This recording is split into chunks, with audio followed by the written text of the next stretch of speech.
Good morning, everyone, or good afternoon, depending on where you are in the world. Welcome to our webinar on trends and future directions in impact measurement. This is the first of a series of 3 webinars we're hosting on this topic this year, and we're thrilled to see so many of you interested. Over 370 of you registered today, so we look forward to an interactive discussion with you. Next slide, please. Just to introduce who your speakers are today, I'm Karim Harji, the Program Director for the Oxford Impact Measurement Program. I'm joined by Alex Nichols, the Professor of Social Entrepreneurship at the Saïd Business School and the Academic Director for 3 of our programs in the Social Impact portfolio, including the Impact Measurement Program. And today in the webinar, we're going to talk a little bit about our views on how impact measurement is evolving, what some of the trends and challenges that we see are, where impact measurement is going, and we'll draw on our research and teaching in this area. And knowing that this is a global and diverse group, we want to hear from you. So we'll be pausing at several points during the webinar to be able to get your reactions, comments, and questions. So next slide, please.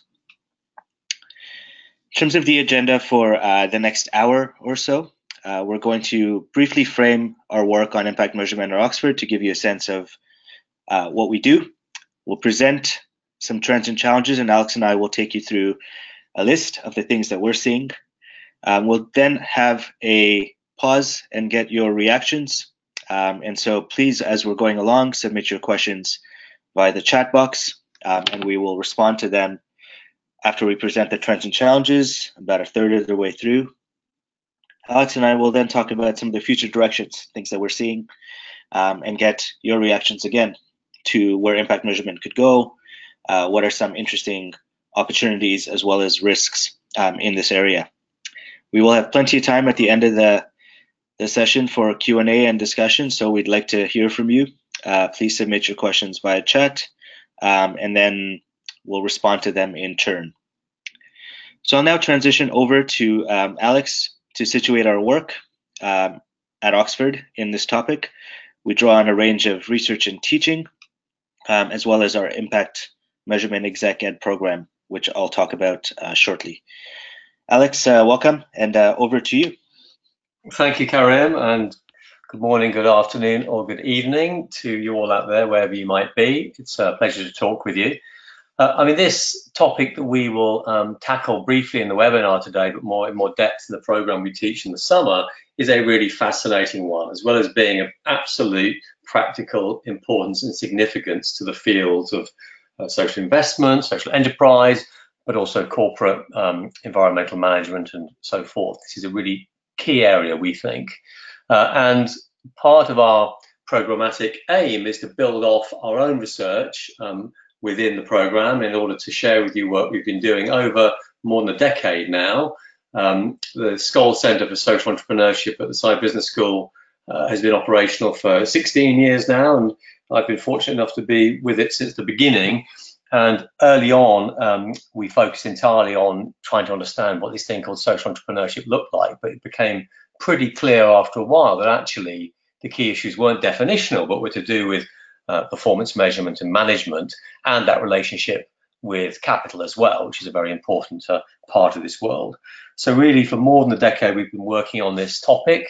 You'll see on the slide just a few examples of stuff we've been doing at the business school, but I have to say there's a good deal more that's not shown here, but just a flavour. So what we're showing you here are papers by participants in the program we have in the summer. So scholars who'll be working with us in exploring how theory can help us understand practice, and also, I think, be very interesting intellectually itself. I won't go into each of these papers, but you'll notice that there's something from me, something from Karim and Ted Jackson. Also, we have 2 very interesting pieces of work from our colleagues, Amir Amelzadeh and also Jan Emmanuel Deneve, looking at their own work in the first case in environmental, social and governance issues and how they influence investor behavior and investor decision making. A big statistical study done by Amir. And in the case of Jan, he's one of the probably 2 or 3 leading experts on well-being in the world. And many of you will know this is a very hot topic right now. And they've launched their most recent global study at Davos only quite recently.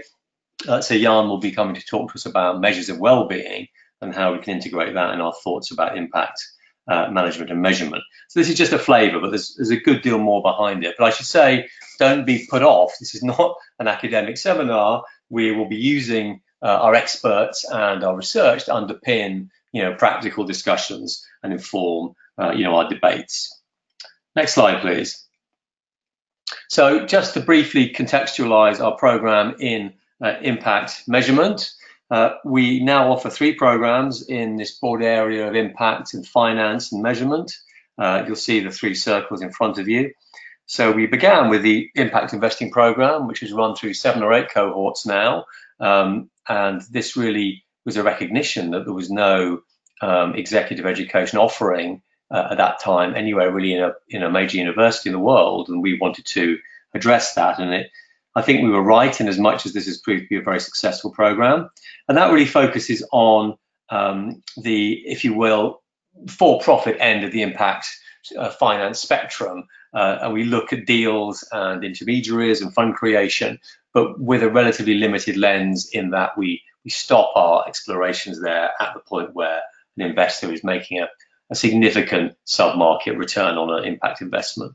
And then really to complement that, we founded a social finance program 4 years ago now, and this was designed to explore a much bigger spectrum of impact finance, so to include foundation grant making and also the use of foundation endowment assets in discretionary capital and models and fund structures.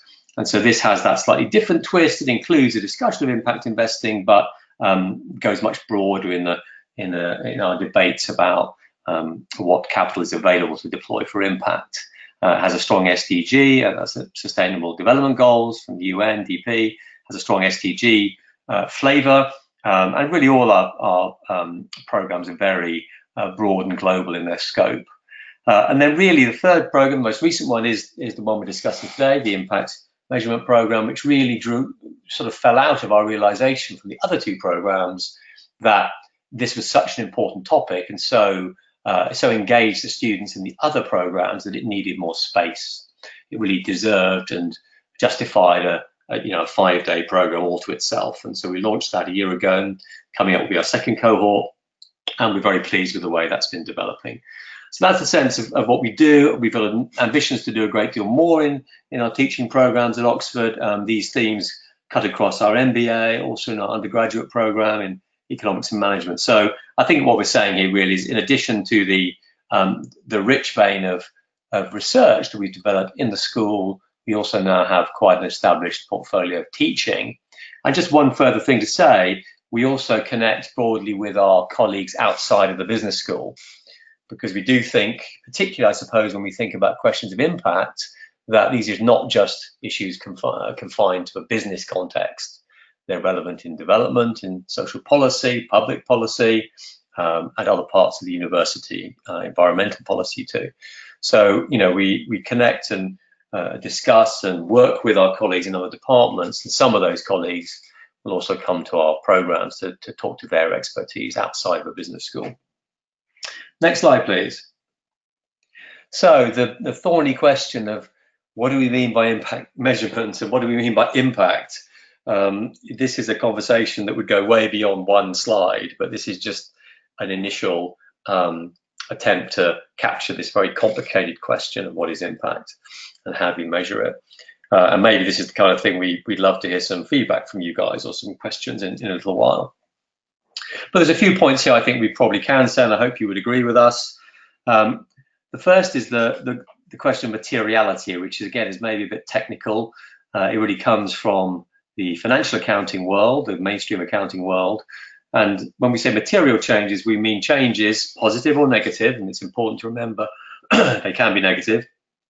The material change here is the change which is relevant for good decision making. So it's a disclosure question about what is relevant. So then we think about the relevant delta of change, positive or negative. That's the first piece. Then we're going to think about different levels of analysis and different time frames. So typically, impact is seen as being more long-term, and it can be operating at the levels of people, planet, or systems. And sometimes, of course, all three are closely related. It's important to understand that impact happens whether we intended it to or not. And though the issue of how we capture the unintended or the externality impact is a tricky one, we think that it's important to be cognizant of that when we think about ideas of impact. In other words, any project or investment or operational action or organization that aims at impact will almost by definition have other effects in a population, a community, a system, which won't be the focal point of its activities. And so particularly if those are negative, and of course the textbook example of this is climate change, where the negative externalities of making a lot of money out of energy have not been taken into account properly for many years. These things are important. And then the final point about the change, the delta of change being beyond what might have expected to occur. So this brings in a sense of a comparison, what might have happened anyway. And then just to finish on this slide, a few other points, and there are many we could add, but these I think are some interesting things for us to consider today, that measurement is not just a technical exercise. So critical to this is understanding perspectives. So in any measurement activity, there will be a universe of different stakeholders who have an interest in the impact of that organization, whether they're funders or government or beneficiaries or employees or managers or other ecosystem players. And so once you take that on board, you realize that these different perspectives might well assess your impact differently. In other words, somebody's success might be somebody else's failure. So what that reminds us is that you need good judgment, and that the measurement and management process, when you think about impact, is not just a kind of algorithm. It needs to be data driven, of course, but that data needs interpretation and contextualization. So really that's that's the point in the last bullet there, that the context, the constraints you work under, the choices you make in the data that you collect and report will have a material effect on how you present your impact. And the final point there is that we should remember that measuring impact is not sufficient. It should only be a means by which you manage and maximize that impact. So the data alone is kind of meaningless unless you think about it as being relevant to how you judge your performance, how you use it to improve your performance, and how you focus on the opportunity to use your resources to maximize impact. So that, there are many other issues underneath all of those that we'll cover, but that's just some overview issues. I think next slide, and hand over back, I think, to Karim. Great, thanks, Alex. So on this slide, we're just going to talk very briefly about how we are contextualizing the program to address some of the issues around how we define impact and what the key perspectives on measurement look like from different stakeholders. We've designed this program in a very interactive way, and we think it's important to reflect some of this because whether it's in this webinar or in other approaches around impact measurement, it's really important to design approaches that are practical, that also provide a degree of critical inquiry so that we understand both the potential opportunities as well as the limitations and risks of measurement. And we'll talk a little bit more about that when we talk about the trends and challenges. It's also important to offer a range of applied learning approaches, and we do this via lectures, tutorials, and group work.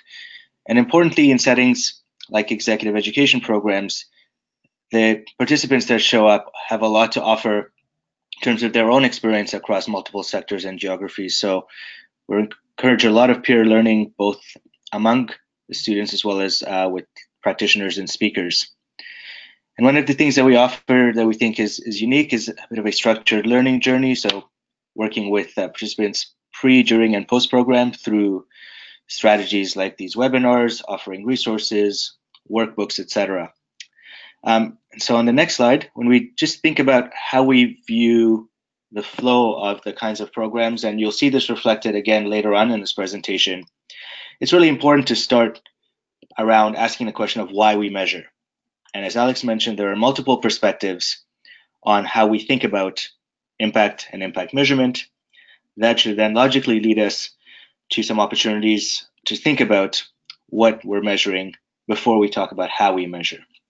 So the idea of looking at different perspectives understanding how we frame evidence of impact and changes from the perspectives of different stakeholders should come before the technical aspects around how we measure. And importantly, all of this should be informed by how you will use and act on the impact measurement information to be able to manage for impact and maximize it. So the next slide just talks about how we designed this program. I won't really spend any time on that. I think just at the end of the presentation, we'll provide a bit of contact information if you're interested in the program and learning a little bit more about how we frame each of the days. But this flow basically mirrors the slide that I talked about earlier. I think importantly also, and towards the end of our program, kind of what will give you a bit of a sneak peek into today, we look ahead to where impact measurement could go as it becomes more mainstream. On the next slide, before we jump into the trends, just a brief snapshot of the kind of global representation that we tend to have in our programs. You'll see that from last year we had representation from about 16 countries and 11 sectors. We've got a range of different speakers that come from the public, private, and social sectors, including from foundations, impact measurement networks, corporate sector. We've got several speakers who will be joining us again this year and a few new speakers, including from the development finance field as well as the corporate world. So just to say that if you're interested in more information about this program, please get in touch. But we'll jump now into the meat of the presentation on the next slide and begin talking about some of the key trends. So I'll kick us off by outlining about 8 trends, and then Alex will get into some of the challenges. The first trend we've noted as simplicity versus complexity. And here we'll note that a lot of impact measurement tools have traditionally been built for more, let's call it linear cause and effect relationships, where changes around how, for example, your activities may lead to your outputs or outcomes tend to be more easily described or measured through traditional tools that are not always well suited for the more complex, emergent, and dynamic contexts that increasingly all of us find ourselves in. And as impact measurement operates in those contexts, one of the trends that we're seeing is a shift to trying to look at systems level evaluation. So not only looking specifically at how individuals and organizations are generating impact, but what are the larger system dynamics? How does impact measurement account for the different contextual variables within a system? What are the influences of those variables, and how can you predict them in advance when you think about operating in a complex and multidimensional environment? As we'll see a little bit later, we suggest that there are some implications for how we might design and implement impact measurement in the future. Another trend is around competing standards. Many of you, no doubt, will be familiar with a range of different approaches that are emerging seemingly every week. We have a new standard, either around social or environmental measurement. In some cases, that's leading to perhaps a little bit of fragmentation, maybe even confusion around which standards are appropriate or useful when applied to specific contexts. On this image, you'll see some of the ones that have been applied, particularly around market-based approaches and social investment. We'll talk a little bit about the SDGs as well, but there's one of the interesting trends around competing standards is a bit of a question around whether we are seeing some convergence. And there's some early indication that at least from some initiatives, we're beginning to see a little bit of convergence and a little bit less fragmentation. However, we still seem to be in a bit of a period where there seems to be a plethora of standards, perhaps not always a clear distinction between the different standards and how they may be applied in different approaches. Additionally, trends 3 and 4 are somewhat related. Trend 3 is around the movement towards payment by results opportunities. We're seeing heightened interest, for example, in a range of outcome-based contracting mechanisms, notably social impact bonds. Here, the general principle is to adjust delivery of social services so that they are paid based on outcomes and not financed or paid out based on activities or inputs. The key distinction here is the role of private capital so that government, for example, only paying for outcomes of private capital will be financing some of the upfront delivery. What's interesting is that that requires setting the terms of these contracts in advance, including baselines, targets, comparison or control groups, and also trying to think ahead around how you might avoid any gaming or of the contract or any unintended consequences. Now, these payment by results contracts are getting a lot of traction across the globe. And as we'll talk about a bit later, there are both some impact opportunities as well as some impact risks with these kinds of mechanisms. It does mean that we have to get impact measurement right when we think about these contracts, and certainly in simpler interventions where there are some more direct cause and effect relationships, that is easier. Back to point one around operating in complex environments, this gets a bit trickier to define. A related point and a trend is what we label the tyranny of monetization, in that there's a lot of interest in assigning comparable monetary values, social impact or social value, and in some cases developing quite sophisticated quantitative analyses to try and convert social value, in some cases that's quite multidimensional and often contested, into monetary values to enable decision making, particularly around policies. Some examples include social return on investment approaches, a recent article in the HBR around the impact multiple of money, and this image here, which is taken from the Green Book in the UK. So while this is a very definite trend, these approaches also raise questions around what are the appropriate assumptions, projections, benchmarks, definitions. And so while there's a lot of interest in monetizing social value and social impact, particularly to be able to compare different types of approaches, as we'll see later, it does raise questions around how these enable decision making or perhaps exclude some perspectives. On the next slide, we've got 4 more trends. The first, which maybe won't be any surprise to many of you on the call, is the influence of the SDGs. Now, you'll notice that the SDGs have been adopted globally by a range of actors, not only in the philanthropic and government sectors, but also notably in the private sector. This is providing us with a shared language for many different kinds of actors to align on issues and to engage on issues, particularly around the environment, climate change, as well as broader social, environmental, cultural issues. Also provides a basis for shared action and coordination, as well as reporting. However, as we'll discuss a little bit later, one of the challenges is to convert these high-level goals at the SDGs, which by definition are universal, into a series of actionable targets and tools to be able to report at the organizational and project level. So we'll talk a little bit about that shortly. Another trend that we've identified is the use of evidence mapping. This is a set of efforts that are providing systemic review of the evidence based in certain sectors or interventions, which allow us to inform our theories of change, for example, on how we understand how social change happens. It also helps us to design interventions as well as contribute new knowledge for where there is an evidence base that may be lacking. This example, in terms of the image, came from 3IE, who has done a number of these evidence gap maps across several sectors. Another example is the Education Endowment Foundation in the UK, which has a variety of resources around this. The basic construct here is that evidence maps allow us to understand in a more systematic or rigorous way what is the current strength of the evidence base around certain kinds of issues, what do we know about what works, and how confident are we that some of our assumptions will play out in practice. Again, it raises a whole set of questions around how we think about and organize evidence, what counts as quality evidence, and who makes those kinds of decisions. Trend 7 is around social or data tech.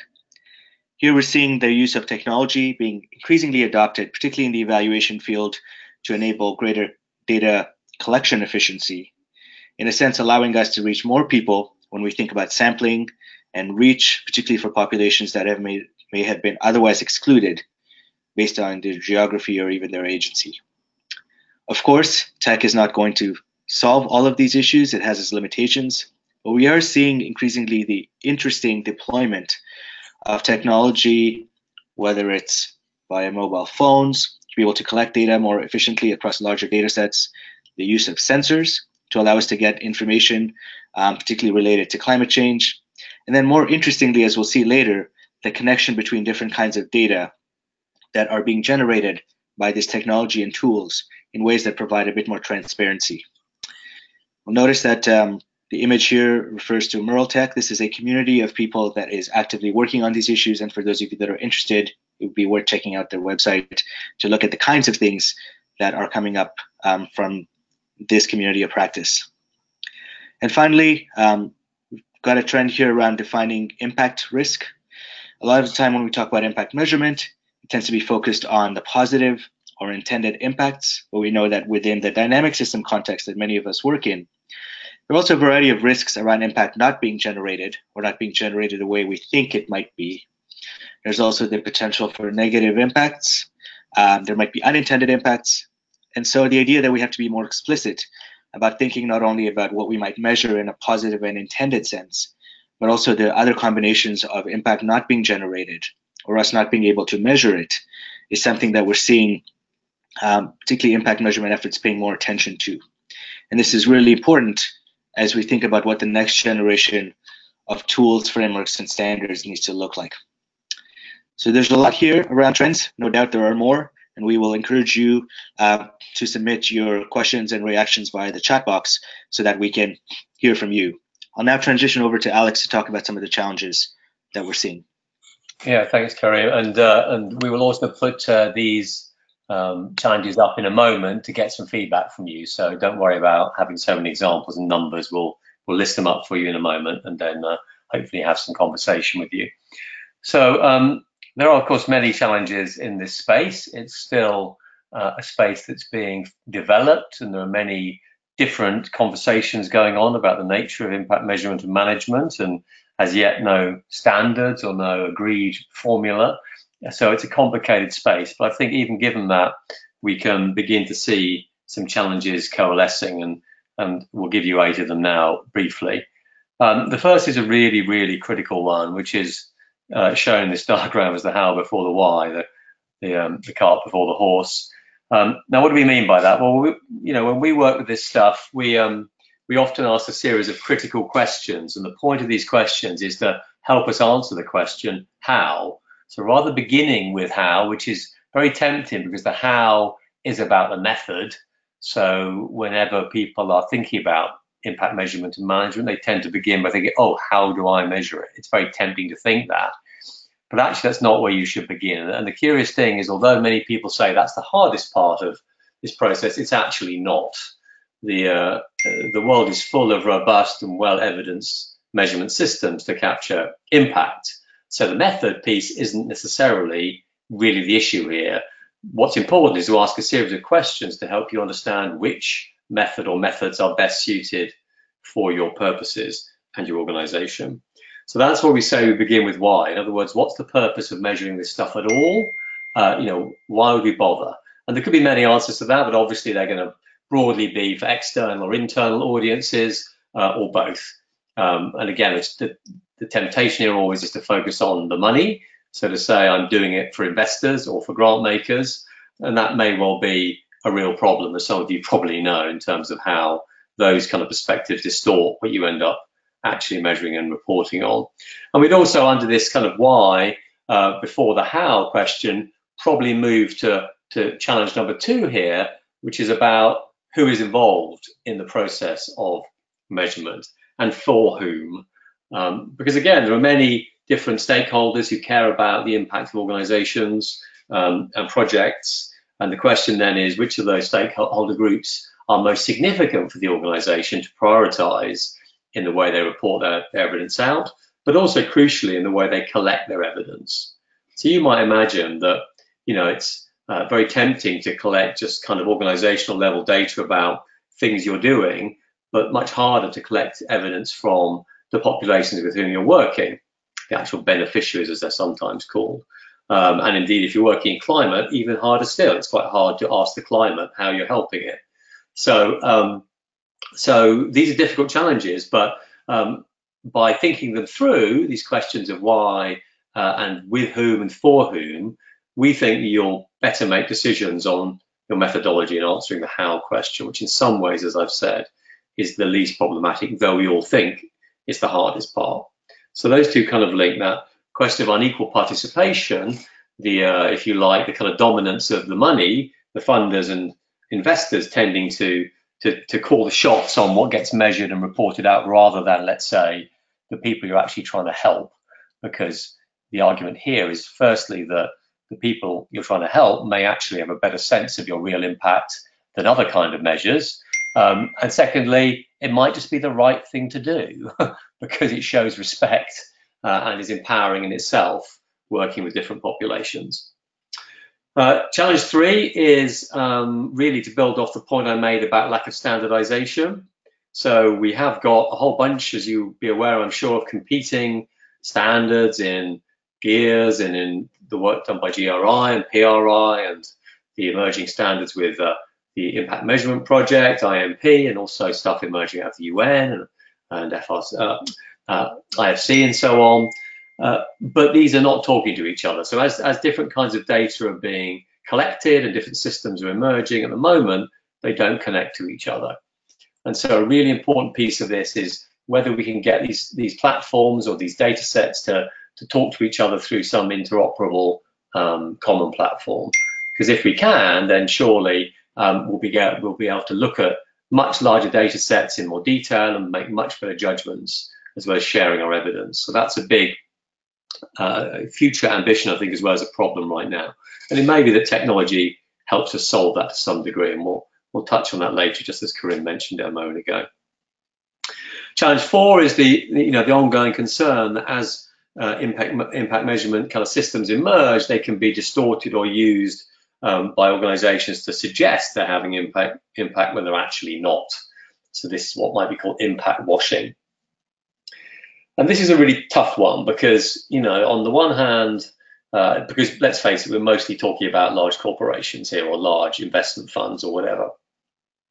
On the one hand, we might argue that bringing these big players who manage to marshal so many resources and so much capital into this space of impact is surely a good thing. So finding a way to get them into this conversation seems a very important and attractive proposition. On the other hand, we want to be careful, I suspect, not to sort of sell out the notion of impact too cheaply, to allow these organizations really not to change their impact at all, but just to present themselves as impactful. Because in that scenario, as it were, bringing them into the bigger impact universe is going to achieve nothing in terms of increased actual impact around climate, poverty, education, and health, and so forth. So this is a really complicated and ongoing question, I think, that we're having to wrestle with in this space, and it's across funding and big multinationals and so forth, as I've mentioned. Next slide, please. And we really have, again, 3 issues, challenges, which I think all connect to each other in numbers 5, 6, and 7. So we talk to some degree around data. And what the 3 of those challenges are really saying is it's very seductive to try to find a beautiful set of numbers that appear to represent the reality of impact. And you can look at that in different ways. You could say, well, in challenge 5, excuse me, all we need here is more and more data. If only we could collect more and more data, we'd somehow reach this utopia of absolute certainty about impact. Well, what seems to be clear is that that is almost certainly the opposite of the truth, because the quantity of data isn't the important issue here, the quality of it is.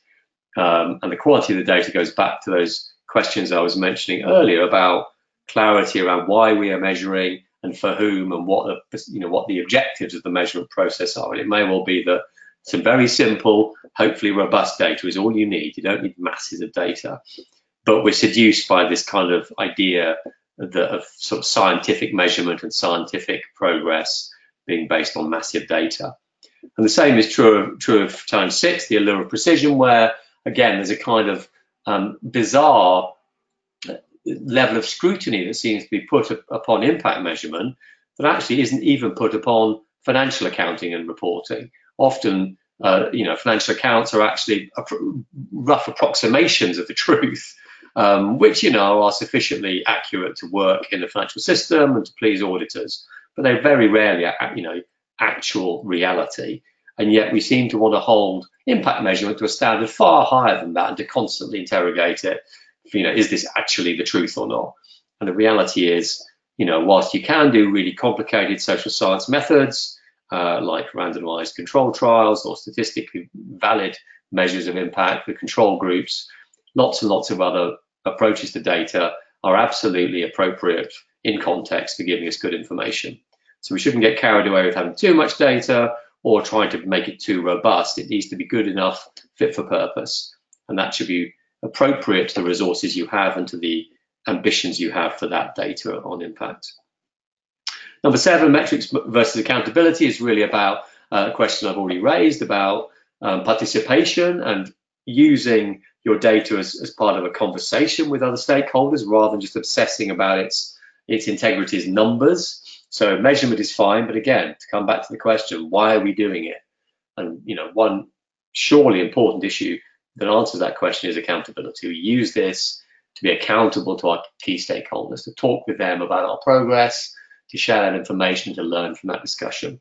So we shouldn't get obsessed with metrics. They're just part of a much bigger process, which is challenge number 8, the closing of feedback loops. So not just collecting data, designing and collecting data, which is steps 1 and 2, not just analyzing it, putting it out there, but using it crucially in step 4 in that little wheel to create a dialogue, a way of communicating, discussing our performance with our stakeholders, which in turn should lead to us reviewing and refining and improving our performance all the time to course correct, as it says in this picture.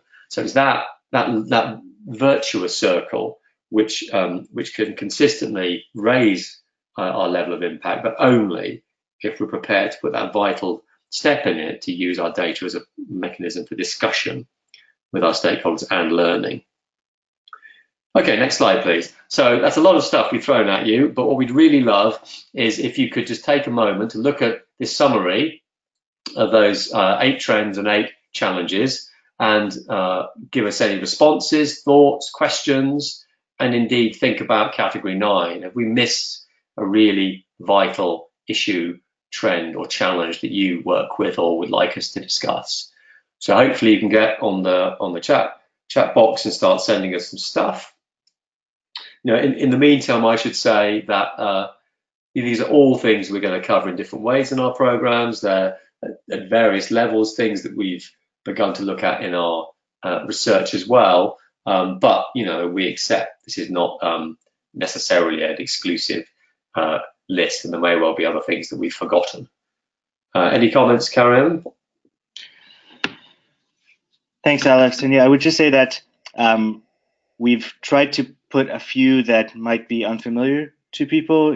As we know with impact measurement as well, there are some of the common challenges that often come up around usually the lack of time, lack of resources, capacity, and in some of the trends more generally, you should also note that there are multiple subfields, both within the evaluation community, but also within virtually every sector, groups of individuals and professionals that are trying to ask these questions and address these issues without necessarily calling it impact measurement. I think it's one of the most interesting opportunities is how do we build communities of practice where people can have these conversations, but also bridge the language, which sometimes can be a barrier to even talking about these issues as well as moving forward on them. So given our time, Alex, maybe we should move forward on the future directions. And we are seeing some questions coming in, but perhaps with our future directions, we'll try and provoke a few more because we are then looking forward around where we think measurement could go, what are some of the opportunities as well as some of the risks. So maybe we can run through those slides over the next 10 minutes or so, and then we'll have a few questions that we can respond to. So Alex, do you want to kick us off on the next couple of slides? Yeah, absolutely. Thank you. Yeah, and I'll be brief because really we'd like to hear from you, so I won't take too long over this. So you can see under the future directions again, we've got three topic areas put here. Now, narratives versus numbers, I think we've kind of covered, but I just quickly put a gloss on that, which is to say this, of course, methodologically is a discussion between what you would call quantitative and qualitative researching. So one school would say we need stats and we need deep data and we need lots of evidence and numbers. Others would say, no, we need accounts, interviews, case studies, discussions. And of course, the truth is they shouldn't be in opposition. They should actually be in collaboration. We actually need both, because numbers tell us about what, but they don't tell us about how or why. Cases tell us about how or why, but they don't tell us necessarily about what. So we need both. Number 2 and 3 were just brief references to work we've been doing, which we think is innovative in the way you do methods. And just very briefly, they both came in this CRESI project. You can see that the picture there, which was a 4-year European Union funded project across 9 universities in 8 countries, looking on social innovation around marginalization. And to get at this, we did 2 what we thought were quite cool things in methods terms about impact. One was we did long-term 100-year case studies, which kind of sounds ridiculous, but was really fun to do, because our sense here was that, particularly when you talk about these magical words like systemic impact, you simply can't see that in 3, 5, maybe even 10 years. You need a much bigger time horizon to look at major change and major shifts in impact. So we did these long case studies, which were really fascinating, around things like clean water and social housing, and we just felt that gave a new dimension to the research. At the complete other end of the telescope, we also used a human capabilities structure from based on Amartya Sen's work to get deep into the individual personal experience of the populations that we were working with on this research project. For example, the Roma population in Hungary, who are a very marginalized population.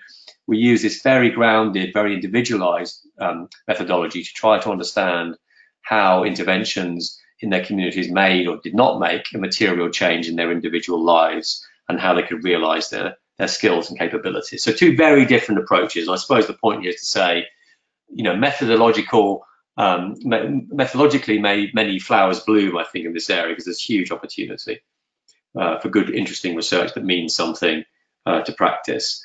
Next slide, please. Some of this has already been touched on. Number 5, I think Karim mentioned the emergence of and relationships with new technology, blockchain and AI as being important. And there is a lot of work going on around those technologies, not only to collect cool and funky data. For example, satellite technology can now map the status of individual leaves in farms or forests around the world to look at growth rates, to look at potential infections, viruses, or other kind of insect infestations, and give farmers advice, from space, and do it via mobile phones and other kinds of technology. And indeed, the blockchain is being looked at extensively as a model for storing robust impact data, to allow it to be verified and to allow people to build research off of that. The other 2, number 4 and number 6, are also related, I think. So there's an ongoing and very interesting conversation between the mainstream accounting bodies and big companies, and, if you like, the social accounting impact-focused researchers and practitioners. And I guess the question here ultimately is, will the 2 traditions come together in some consolidated form of accounting and reporting, which in turn might well be regulated ultimately by government, just like financial accounting currently is across the world, following a set of standards of audit and reporting. And the truth is, we're some way away from this, I think, but there were some very lively and important conversations going on about, is this possible, and if it were, what would be the implications? So this combined question of what can we learn from conventional accounting, and is there a bridge we can build between this emerging field and this well-established field, and if so, would it need regulation? This is a very interesting live conversation. Over to you, Karim. Thanks, Alex. Okay, I'm going to run through 3 more. And the first set are really around, as we think about impact measurement becoming more important for a range of different actors, perhaps more visible to all of us in our day-to-day lives, that opportunity around mainstreaming measurement is quite interesting if we think about how we use the principles of measurement and impact, particularly around social and environmental factors within our daily lives. This image is really around the opportunity and even some of the examples we're seeing today around being able to track how your clothing is made at each step of the value chain. And so interestingly, you could think about a future where every piece of clothing, perhaps furniture, etc., could be tracked right from source all the way through to final product. We could understand who made the clothes, what were the conditions that workers were working in, how much did they get paid, did we source materials ethically. This is very interesting, and there are a number of groups like the Humanity United Working Capital Fund and corporates like Zalando and others that I've been working with that are investing in technologies that allow this kind of behavior. And we're seeing, related to the point around behavioral influences, when more data is available around these kinds of issues, it changes the way that we might think about the value of measurement. And so you could think about this in terms of the role that, for example, health applications or health apps have been changing our behaviors, such as the whole idea of 10,000 steps. The fact that we are now able to track how many steps we take daily begins to shift the way we think about what exercise means. Similarly, if we did know about our clothing, where that was made, would that change the way we purchase, where we purchase from, what we decide is good clothing and quality clothing, etc.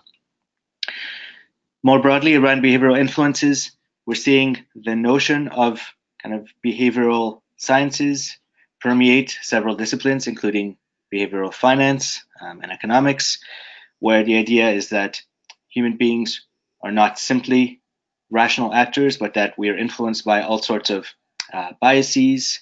We use heuristics to make our decision making a bit easier, to avoid information overload. And similarly, we're working on a set of research around what role does the expectations we have around impact, the values that we bring around what impact is, how does that influence the kinds of choices that we make around measurement, the choices that we make around reporting.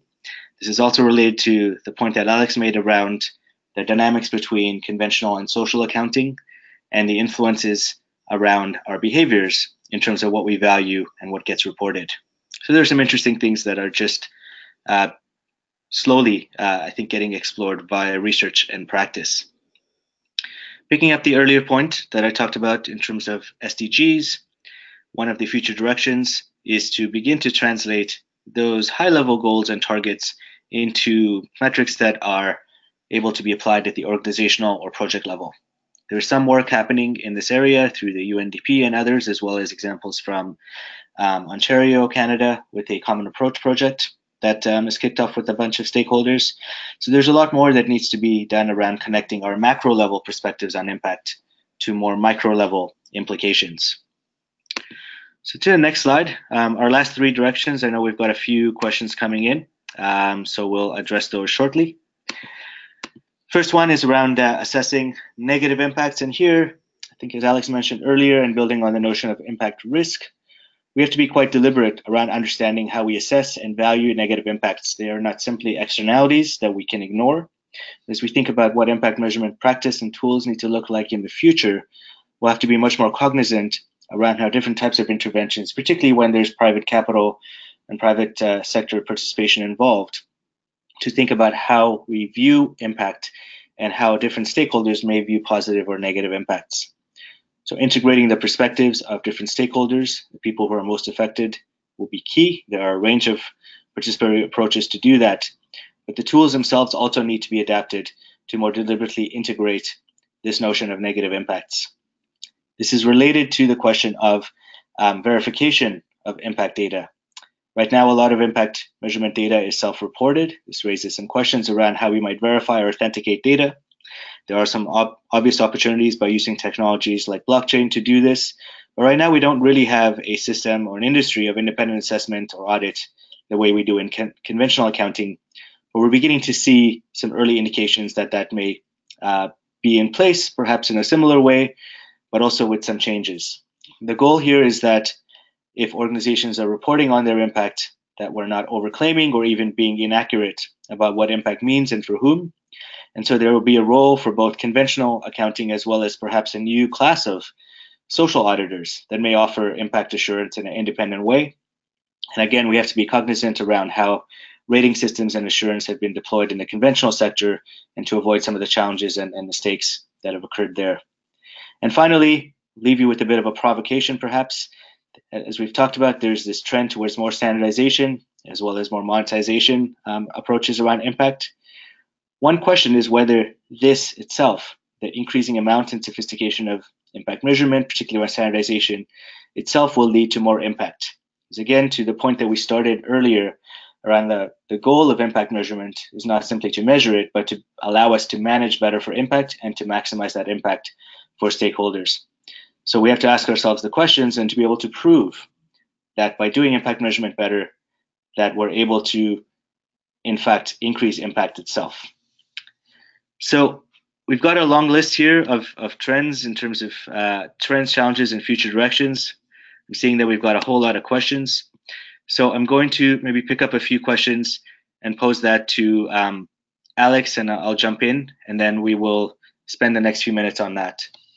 So we've got a couple of things that I'll just read out. One of the comments was around the allure of precision. And the comment here is that it's true, but not always necessary because it depends on the type of intervention and the stage we're in. And there's the distinction between whether we have a new type of innovation versus a intervention that might have been well proven.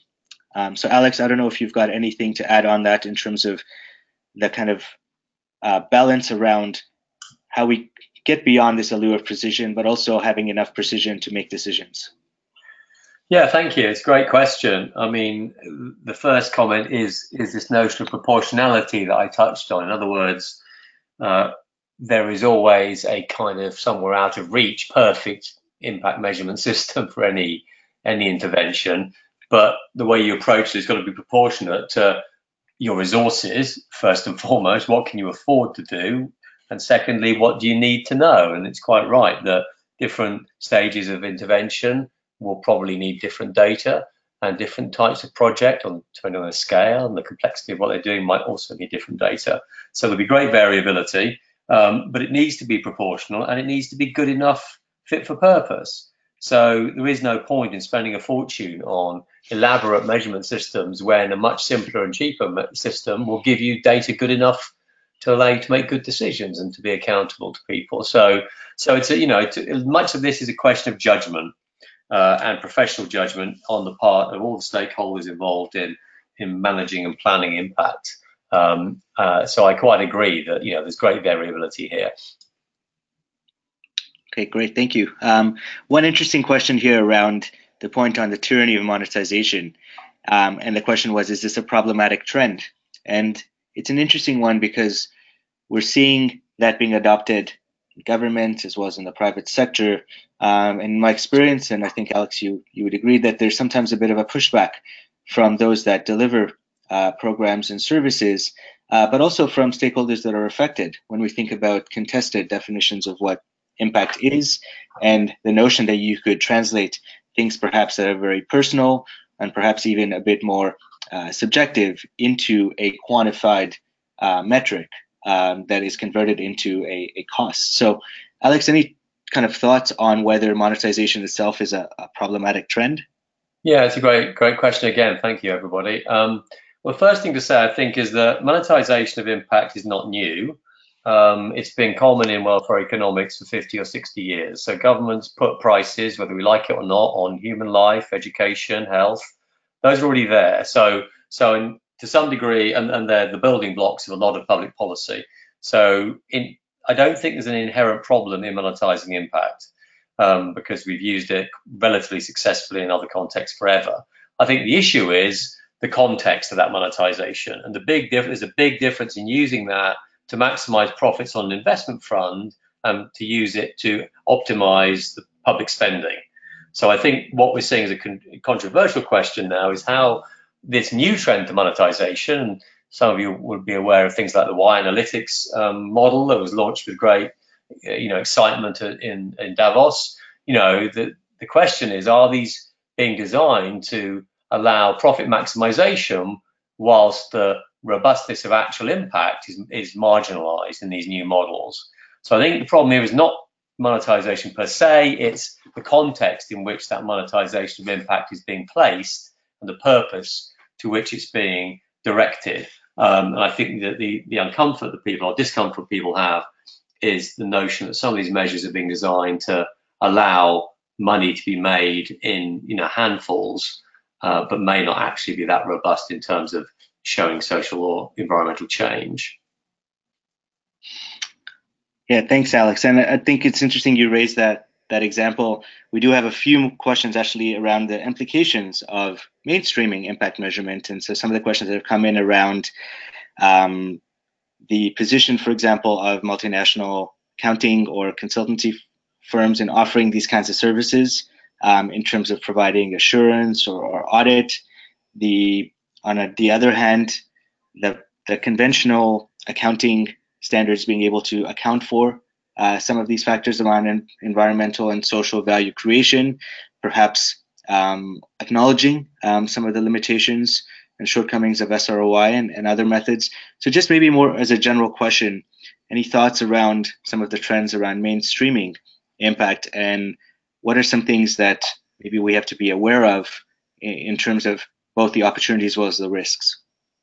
Well, I think I kind of mentioned earlier that the opportunity is to create mechanisms by which we make big organizations, if we like, in inverted commas, mainstream, more accountable for impact. So I think that's a really good thing, to get big organizations to start thinking about this. But of course, the downside is it's just window dressing. And so what's the answer to that? Transparency and clarity about reporting and processes. We have to force organizations that call themselves impactful to show us the money, as it were, show us the impact, and not be seduced by beautiful brochures and marketing language. So I think it's a good thing, but we've got to hold people to account.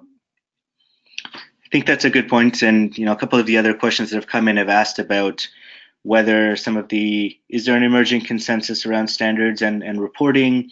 Do things like B Corp or impact adjusted financial reporting provide some of those benefits? And I think one point overall is that, as you've said, by having more guidance to, for example, organizations and investors in terms of how they report on this, providing more opportunities for people and stakeholders to react in light of more transparency. And certainly when there's less transparency, you would imagine that in annual impact reports or even annual audits and financial reports, that some of those concerns will be a bit more front and center than they otherwise would be, because in the absence of not talking about these issues or not valuing them or measuring them, it's hard for organizations and stakeholders to react to that. But certainly with these new set of emerging standards, reporting protocols, etc., it hopefully provides us with an elevated degree of transparency to allow us to then begin to shift the incentives and influences that that organizations will react to more strongly. We're running up at time, so we're at the hour. We did have a few questions that I don't think we'll get a chance to react to, but just to say that all of this will be sent to you in terms of the slides, and we will try and address some of these questions perhaps in a couple of additional slides. So we'd like to thank you for sending these questions, and just to say that we will be picking up on a few more of these themes in the next couple of webinars as well. So I'll hand it over to Annabelle now to close us out for this portion of the webinar and give a bit more context around some of the next steps. So Annabelle, over to you. Okay, thank you, Karim. Thanks again to everyone for attending the webinar today. We will email you later in the week just with a link to the webinar on YouTube if you'd like to watch it again, or if you have colleagues that you think may be interested in watching. In addition to this webinar, we have run quite a few previously on impact measurement, but also on impact investing and social finance. So you'll see on our YouTube page a link to all of those webinars. As you can see on the slide, we've got our next program, Impact Measurement, which is taking place middle of July. We are currently accepting applications for these, so if you have any questions about the content, please do get in touch with myself or Rola. Our details will be on the next slide. We're happy to speak to anyone who has questions. Following on from that, we have November, early November social finance, and then impact investing in about a year's time. We finished our impact investing programme last week. We welcome your feedback to the webinars. If there's any particular topics that you feel that you were particularly passionate about that you'd like us to cover, please do let us know. And generally, if you have any questions about the programs or about the webinars themselves, so my email addresses should be in front of you. So please do get in touch. That's everything from me. Karim, is there anything left from you to cover? No, we'd just like to thank everyone for their participation and some really good questions. We hope this is an ongoing conversation, and certainly through our webinar series, which you'll get more details about in the follow-up email, we'd want to pick up on some of these themes and topics in more detail. So thank you again. We appreciate your participation, and we look forward to seeing you again on the next webinar.